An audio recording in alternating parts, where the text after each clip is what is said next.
As somebody who loves both old-school beat-em-ups and classic horror films, I've always longed for a horror-themed final fight. Sadly, Capcom didn't see the potential in this idea, but Data East certainly did. Released in 1993, Night Slashers is what you get when you turn Castlevania into a side-scrolling brawler. In honor of its 25th anniversary, I wanted to celebrate this horror classic by reintroducing it to a brand new audience.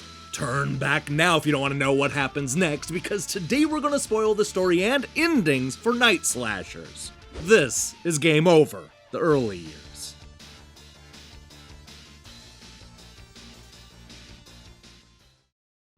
While nobody's going to accuse it of reinventing the genre, Night Slashers is a delightfully campy beat-em-up that knows exactly how goofy it needs to be. It seems that the dead have risen from their graves in an effort to wipe out humanity. And it's not just zombies, but also vampires, mutants, werewolves, and a whole host of scary monsters. It's up to a trio of unlikely heroes to swoop in and save the rest of us from the unholy scourge. Our heroes consist of an American street brawler who looks like he just got done touring with Bon Jovi circa 1988. His name is Jake, but people call him the psychic cyborg on account of having cybernetic arms. And being psychic, I guess. Then there's Christopher, who's made a name for himself as Europe's most famous vampire hunter. And don't forget about Hong Hua, who is exceptionally quick and able to neutralize black magic. She may not speak any English, but Asia's most revered martial artist knows how to send a message with her fists.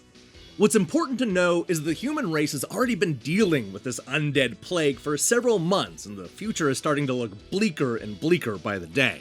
Civilization has dwindled down to dangerously low levels, and the few survivors are being kept safe in a secret facility. Thankfully, the Night Slashers have teamed up in order to save the remains of our species from certain extinction.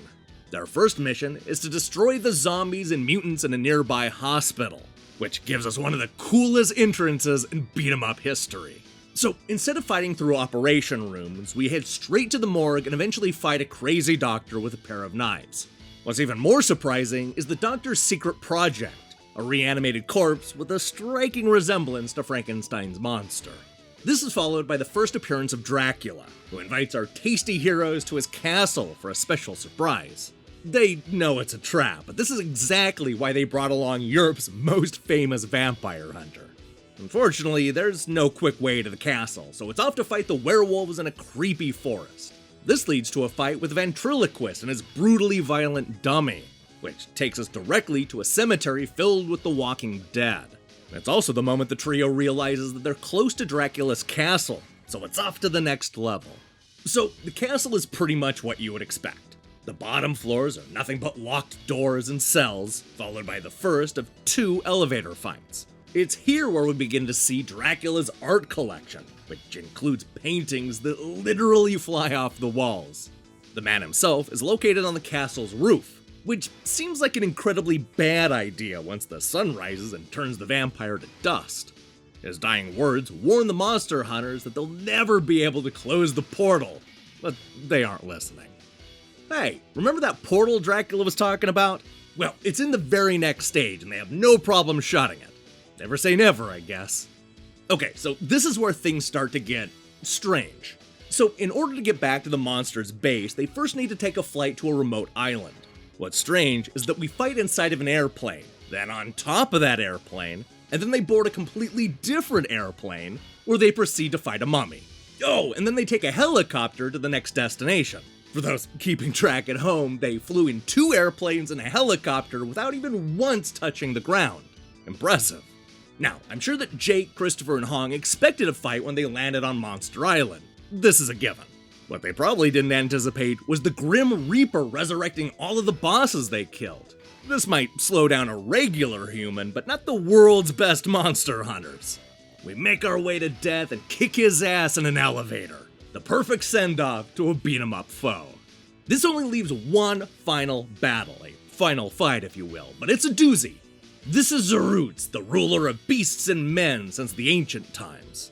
He's created an indestructible body to hold his eternal soul, but as Jake points out, nothing lives forever. The idea is to punch him until his indestructible body breaks and then race out of the compound while Zarutz flies after you. Here's what happens next.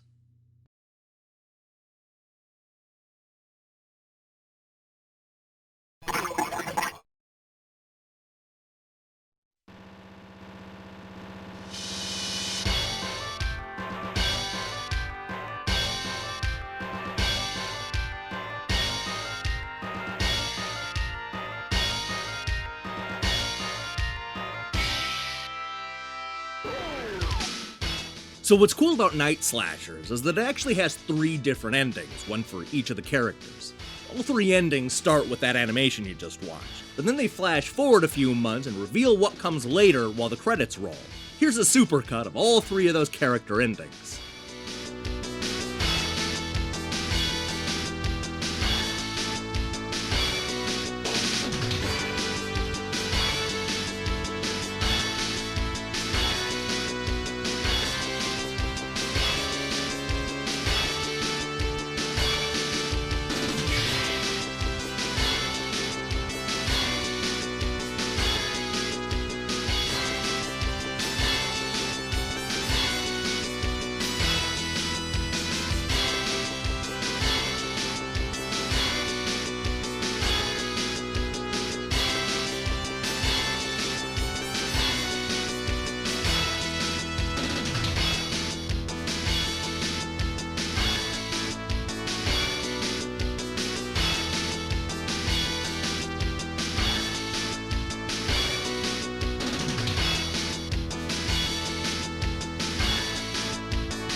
This is a goofy game with 3 equally silly endings. I like all the sequel ideas it sets up, though none of them were ever developed. The one thing I don't like about this ending is how quickly it speeds through all of the different slides. There's quite a bit of text here, yet the game gives you like a second to read each paragraph before moving on. It wouldn't surprise me if you ended up going back and pausing the ending just to see what happens. That's a flaw in the design, and one that's most likely done to hurry up and get a new batch of players in there to toss quarters into the cabinet. That's a shame, because I like everything else about this ending. And the truth is, this game rocks. It's an underappreciated gem that should be a Halloween staple. Give it a play, you won't be disappointed.